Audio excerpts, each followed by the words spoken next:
বিসমিল্লাহির রহমানির রহিম। আসসালামু আলাইকুম। আমি বাংলাদেশি ব্লগার লিজা আক্তার। আশা করি আপনারা যে যেখানে আছেন আল্লাহর রহমতে অনেক ভালো আছেন। আমিও আলহামদুলিল্লাহ আল্লাহর রহমতে অনেক ভালো আছি। আমি আবারও আপনাদের মাঝে বরাবরের মতন নতুন একটি ব্লগ নিয়ে চলে আসলাম। আশা করি আমার এই ব্লগটি আপনাদের কাছে ভালো লাগবে। যদি ভালো লাগে তাহলে অবশ্যই আমার চ্যানেলটিকে সাবস্ক্রাইব করবেন আর পাশে থাকা ছোট্ট বেল বাটনটিকে ক্লিক করে দিবেন।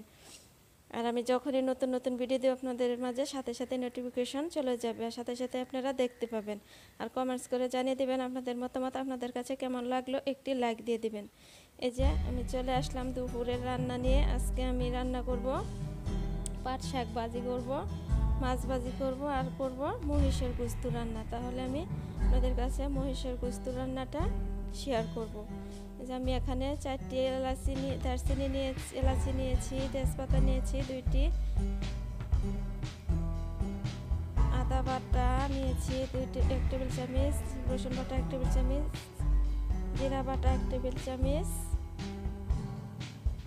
মরিচের গুঁড়া হলুদের গুঁড়া নিয়েছি 1 টেবিল চামচ, মরিচের গুঁড়া 1 টেবিল চামচ, গরম মশলার গুঁড়া নিয়েছি 1 চা চামচ, এখানে পেঁয়াজ কুচি নিয়েছি 1 কাপ পরিমাণ, মহিষের গোস্ত নিয়েছি 1 কেজি পরিমাণ, আর গরম মশলা নিয়েছি 2টা এলাচির ফালি, 2টা দারচিনির ফালি, 4টা এলাচি, 3টি লং আর 6-7টি গোলমরিচ আর 2টা বড় এলাচ। আর এই মহিষের গোস্তটা আমি একটু পানি দিয়ে সেদ্ধ করে নেব। যেহেতু মহিষের গোস্ত তাই একটু আগে থেকে সেদ্ধ করে নিতে হবে। মহিষের গোস্ত সেদ্ধ করলে একটু কালো কালো পানি বের হয়, তাই ওই কালো পানিটা বের করার জন্য মহিষের গোস্তটিকে একটু সেদ্ধ করে নিতে হবে। সেদ্ধ করে নিয়ে কালো পানিটা বের করে দিতে হবে। যে দেখেন কীরকম কালো কালো পানি বের হয়েছে। আমি এটা ভাপ দিয়ে নামিয়ে নিয়েছি একটা ঝুড়িতে। নামিয়ে নিয়ে যে দেখেন পানিটা কি ডিসকালার হয়েছে, এই পানিটা অবশ্যই বের করে নিতে হবে। আর এখন আমি একটু ভালোভাবে পানি দিয়ে ধুয়ে নিলাম মহিষের গোস্তটাকে। এখন মহিষের গোস্তটা রান্না করার জন্য চুলায় একটি কড়াই বসিয়ে দিলাম। কড়াইটা গরম হয়েছে, এখন পরিমাণ মতো রান্নার সাদা তেল দিয়ে দিলাম।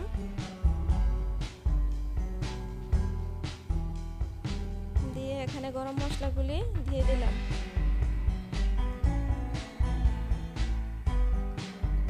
দিয়ে গরম মশলাগুলি একটু ভেজে পেঁয়াজ কুচিগুলি দিয়ে দিলাম। এখন পেঁয়াজ কুচিগুলি আমি একটু ব্রাউন কালার করে ভেজে নেব।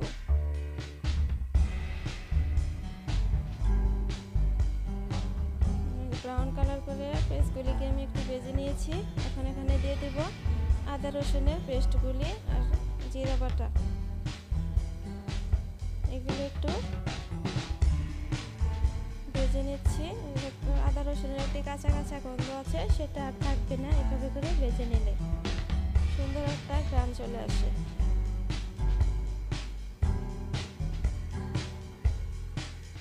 আমি আদা রসুনগুলো ভালোভাবে ভেজে নিয়েছি। এখন গুঁড়া মশলাগুলো দেওয়ার জন্য একটু পানি দিয়ে দিলাম আর গুঁড়া মশলাগুলো দিয়ে দিচ্ছি। দিয়ে মশলাটাকে আমি ভালোভাবে একটু কষিয়ে নিব। এখন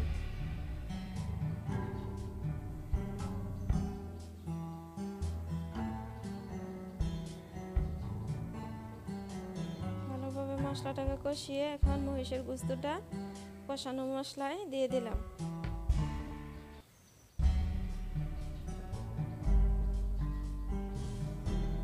মহিষের গোস্তটাকে আমি 30-35 মিনিট ভালোভাবে কষিয়ে নেব। যেহেতু মহিষের গোস্ত একটু শক্ত হয় তাই একটু ভালোভাবে কষিয়ে নিতে হয়। এখন আমি 5 মিনিটের জন্য আপাতত ঢাকনা দিয়ে ঢেকে দিলাম। 5 মিনিট পর আবার ফিরে আসলাম। ঢাকাটা খুলে নিলাম। নিয়ে আমি কিন্তু এখানে কোনো এক্সট্রা পানি দিইনি, মহিষের গোস্ত থেকে পানিটা উঠে এসেছে। এখন আমি একটু নেড়ে চেড়ে দিচ্ছি।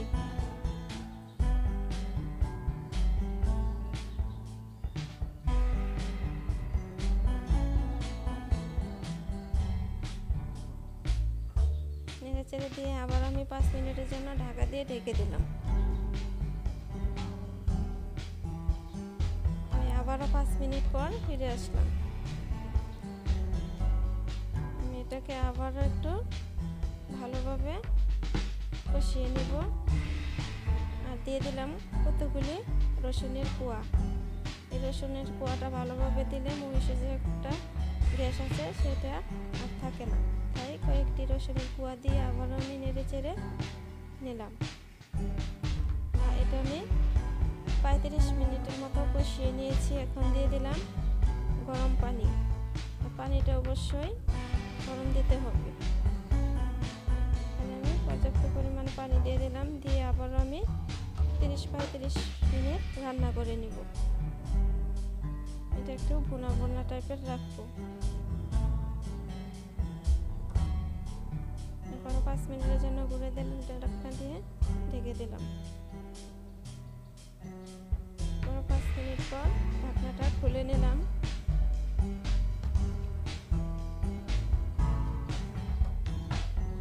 একটু নেড়ে চেড়ে দিচ্ছি।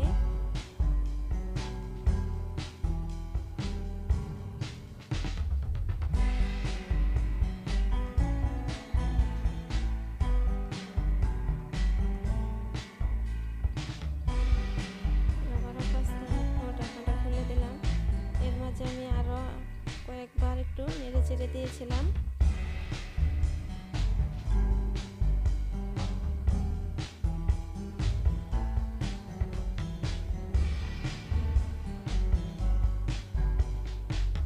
এখন মহিষের গোশত রান্নাটা হয়ে গেল। আমি এটা নামিয়ে নিব। যে দেখেন মহিষের গোশতটা কি সুন্দর কালারফুল হয়েছে।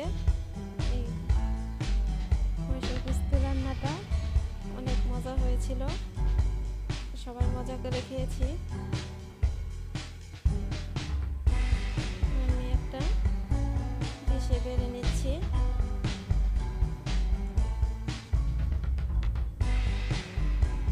দেখেন তরকারিটা আমি ডিশে বেড়ে নিয়েছি। কি সুন্দর হয়েছে তরকারিটা, খুব লোভনীয় হয়েছে।